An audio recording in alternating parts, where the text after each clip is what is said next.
তো আপনাদের সর্বশেষ আপডেটটি দিতে আমরা আসলাম। তো গতকাল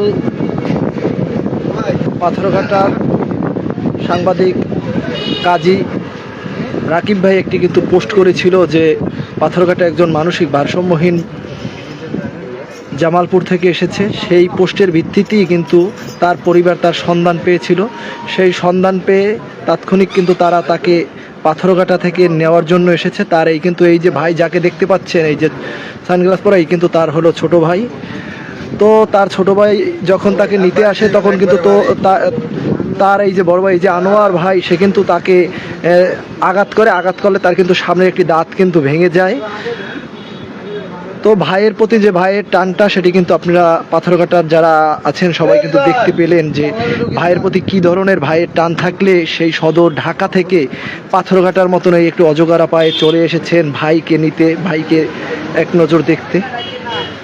তো এই সম্পূর্ণ কিন্তু এই যে আনোয়ার ভাইকে খুঁজে পেতে কিন্তু কৃতিত্বটা কিন্তু কাজী রাকিব ভাইয়েরই, কাজী তরিকুল ইসলাম রাকিব ভাই, তার মাধ্যমেই কিন্তু তারা এই ভাইকে খুঁজে পেয়েছিল। তো রাকিব ভাই এটি কাজে ঢাকায় যাওয়ার কারণে সে থাকতে পারে না, সে কিন্তু বারবার ফোন দিয়ে খোঁজ খবর নিয়েছে এবং পরিবারের সাথেও খোঁজ খবর যে কখন তারা আসতেছে, কিভাবে আসতেছে, সকল খোঁজ খবরই সে নিয়েছে। এমনকি একটু আগেও আমাকে ফোন দিয়েছে যে ইসা কি খবর, কোথায় কি হচ্ছে, কিভাবে তাকে নেওয়া হবে, সব খোঁজ খবর কিন্তু একটু আগেও তাকে নিয়েছে।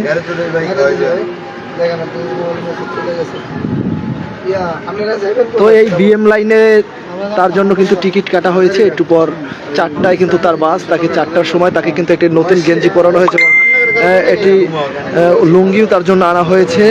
তাকে এগুলো পরিয়ে তারপর তার ভাই তাকে নিয়ে কিন্তু ঢাকার উদ্দেশ্যে রওনা দিবেন।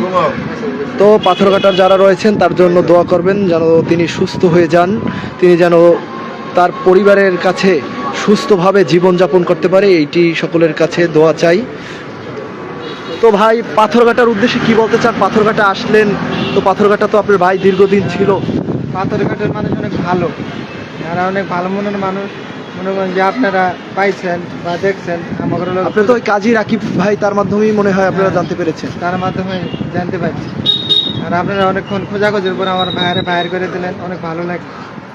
আপনারা তো 2-3 ঘন্টা খুঁজলেন মুন্ডা দিয়ে, এটি আর কি। আপনারা অনেক ভালো মানুষ। তো ঠিক আছে, একটু পরেই আনোয়ার ভাইকে নিয়ে যাবে, আপনারা সকলে তার জন্য দোয়া করবেন। আসসালামু আলাইকুম।